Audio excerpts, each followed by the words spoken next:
The Eurozone and Japan are now officially in a recession, and the United States and Britain are not far behind.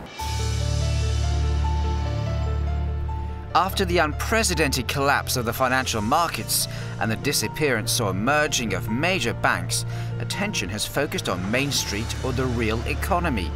Few seem to have forecast the depth of the financial crisis or the extent to which it would spill over into the real economy. Did you predict the trouble we'd be in a few years ago? No, I did not, and I think we did not, because our industry primarily. What it is basically a financing crisis, a banking system crisis, and obviously when there's no oil in the engine anymore, even the best engines don't function anymore. And whole sectors like aviation that need to project or forecast trends for the next 2 decades admit they're in the dark about when an upturn will occur. Clearly the recession is here for a bit. The optimistic scenario is recession for about a year and then a gradual climb. The US and European car industries, once the backbone of Western industrial might, are now demanding the same massive state aid that banks receive from governments to survive. But the political leaders say that won't happen unless they're prepared to come up with a meaningful survival plan for the long term by correcting years of mistakes and complacency. Quite a number of sectors came over and knocked on the doors of their governments or of the Commissioner of Competition, and that we want the same treatment as the financial markets. That isn't fair. It is completely different. Producing cars or producing chemical stuff, they have to give a business plan, and it is quite clear that we can't just afford to give the same treatment as we did with the financial markets.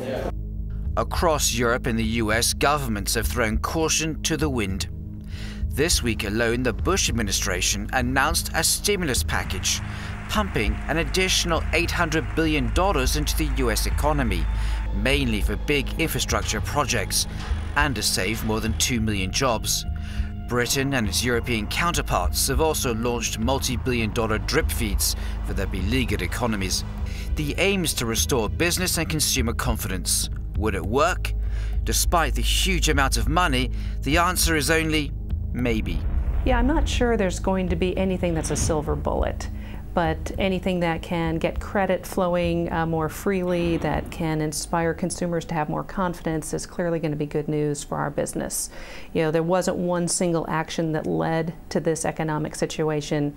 It's going to require cooperative effort between business and governments to be able to turn it around. So in that sense, it's a step in the right direction.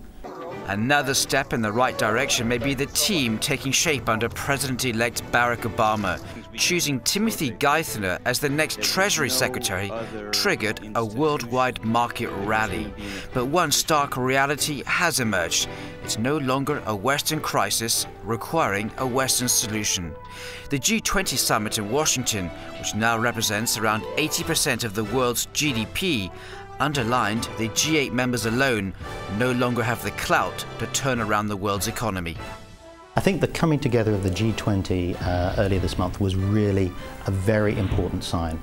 We've suddenly moved away from a world in which it was the Western world kind of imposing its economic policies on the rest of the world, and what was becoming a very unipolar world in terms of the power of the United States, to a much more multipolar world where we're seeing with the G20 a real recognition that actually this is a world where you've got the US, you've got Europe, you've got emerging markets, all with an important part to play. The chain of events that sparked the rapid global financial meltdown underline just how interconnected and vulnerable the banking system is.